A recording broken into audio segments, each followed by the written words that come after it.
Choose. Oh, you like this one? Okay. I have a market this Saturday and I have yet to prepare for it. Okay. If you're an artsy person and you want to get your work out there and start selling at markets and stuff, I have a few tips for you. I have been doing this for about a year and I just want to share all the things that I've learned so far. Let me start by saying this. I am an extremely shy person, and since becoming a fiber artist, I find my home to be the most comfortable place to do my art. But there's something about being out there and showing off your work and seeing people appreciate your work in person. It's totally different than what you'll receive online. So if you're deciding on whether markets are for you and you'd like to give it a try, maybe do one or two and see if you like it. In this video, I'm going to be going over how to find markets, the essentials you need for your table, how to decorate it, how much stock to bring, and I'm going to be sharing with you my overall experience and how much I made just last weekend in my market. Okay, let's go. Don't look at me like that. Okay, there's this whole process on finding markets in your area. First, you should have your own online shop to show, but you have to be able to show your products whenever you apply for markets. Sometimes on Instagram you might see sponsored posts from market organizer. They post call for vendors. It also really helps to check in on local events in your town. So if you visit these markets, you can even ask the vendors who the coordinator is, or sometimes they have posters around that say the organizer's name. One thing to keep in mind is that depending on the location of the market, fees can vary. So in Toronto, the most I've paid for a market fee was around $100, and that's just to have my spot in the market. It's kind of like an investment. You want to bring enough stock to sell in order to make that money back, and then a little bit more. So you apply for a market and they accept you. Now you need to prepare everything you're going to bring that day. Remember, if it's an outdoor market, you might need a tent or a canopy and weights to hold it down. You don't want to be the person chasing down their tent across the parking lot. You'll also need your own table, and this can vary from a 4-foot table or a 6-foot table. I prefer the 6-foot table because it gives me enough room and I don't have to cluster everything really close together. But it depends on what your type of art and what you're selling is and how much room you'll need. So need some way of bringing your items and making sure your art is protected. Some of my vendor friends, they're jewelry makers and they will use a little mini suitcase to bring in their stuff. Or if you're selling prints, like a good, nice, sturdy portfolio case is good. Me, since I sell crochet items, they're a bit bulky, so I put them all in a basket and then I just put it in my wagon and it's good to go. They won't really get damaged, they're really soft. Oh, this summer I got a wagon and it was always my dream to have a wagon ever since I was a kid. The best purchase I've ever got, especially for my little business. Every single market, that wagon is with me. It's my best friend. It carries my stuff, it carries my decoration. I even put my table on top of it and my tent and my chairs, and I strap it all on with cord and it just goes with me on the streetcar.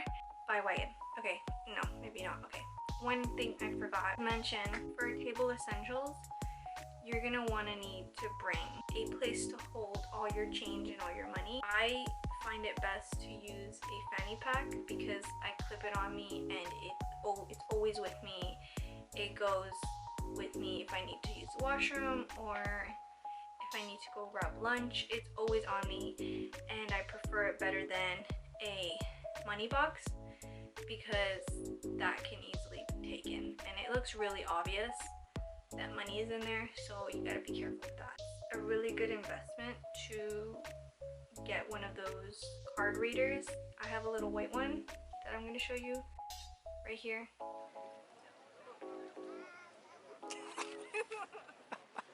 It just makes it really easy to set payments through card or phone. They can tap it, whatever, and it goes directly to the app and then Square sends it to me after.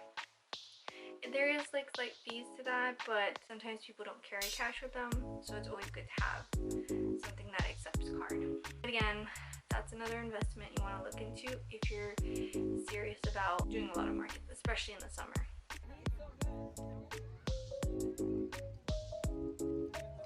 For your table, you're going to want to get a tablecloth that matches your aesthetic. So if your art really like pops in color, you can buy a white tablecloth is fine, or you can find some nice colored ones like on Amazon.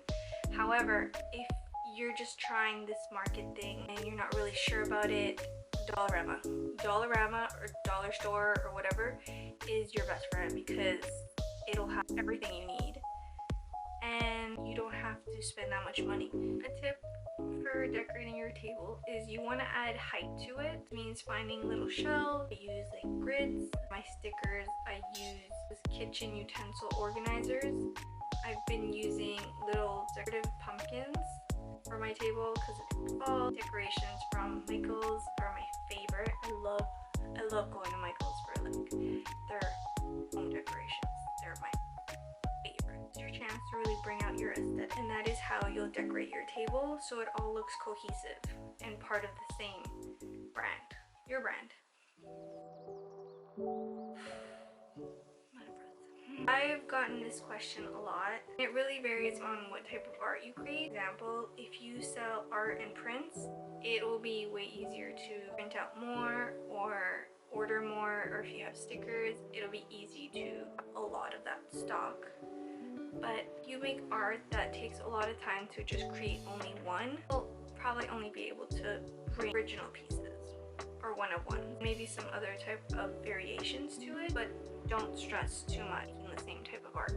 You want to show range of what your art includes, like what your online shop shows. You don't have to have each and every one of the stuff that you sell in person. If those one-of-ones sell out, you can always direct people to your online shop through business cards, through your social media. They can request a custom order and you have a chance to make that order for them for another day. But please, please, please try not to stay up late the night before a market. Trust me, I've been there many times where it's 2, 3, 4 a.m. and I'm going to bed and I have a market that I have to wake up for at like 8 a.m., 7 a.m., sometimes 6 a.m. and it's not fun. You don't want to look like you're sleep deprived and you're dying in front of people that are interested in your art. You want to have that energy. You want to be well rested and have enough water and food in you to get through that market day, because it is a little bit stressful, but that's why you need enough sleep. I bring what I have and I sell it, and if they don't sell, at least I got enough rest and my body doesn't hate me. Bring the items that you know are people's favorites, you know are popular right now, especially if they're seasonal items. My last market, I brought mostly fall and spooky items because that's what people want to see, looking for around this time. Don't do what I do. I try so hard to go to bed early, but procrastination and maybe ADHD, I don't know. But yes, get some sleep.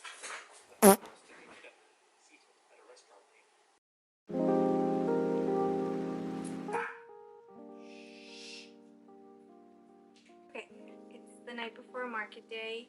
Make sure you have your bag packed, you're bringing water, you're bringing snacks, you have your chair, table, tents, everything you need packed at the door, ready to go.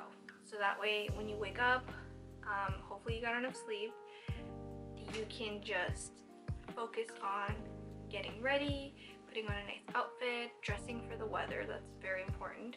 I did not bring a jacket to this market and I was freezing my ass off, but luckily I had a little crochet blanket that I like to decorate my table with. So yes, dress appropriate for the weather.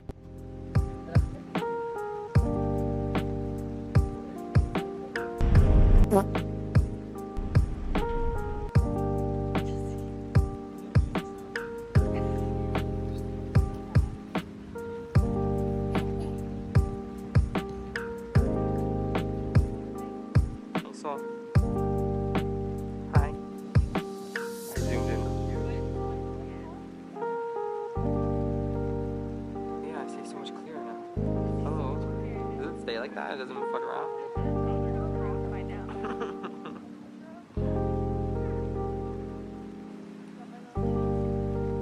You know thingy? Yeah, go ahead. Get you in the recording still, right? Hey, you're so pretty. Alright, enough of yourself.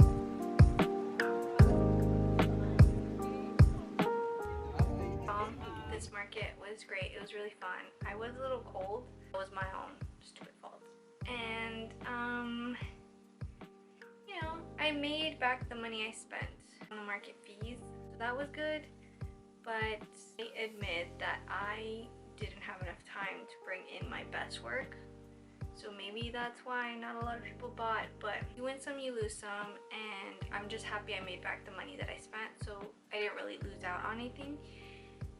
And it was just fun recording it and showing you guys, and I'm really excited that this is my first video, and I'm excited to make more because I'm really enjoying using my camera. Usually I just use my phone, but I really like how everything looks on my camera. I'm just hoping to make more videos, and I hope I got through a lot of important points, and if I missed anything, please let me know.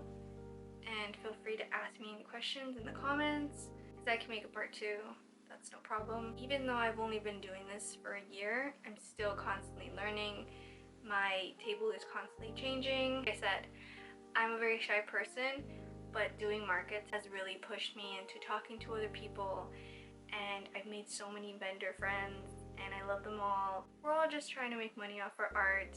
I am really excited to do crochet tutorials and other mini vlogs, but of course I'm open for more suggestions. And yeah, if you like this video, like it. I don't know,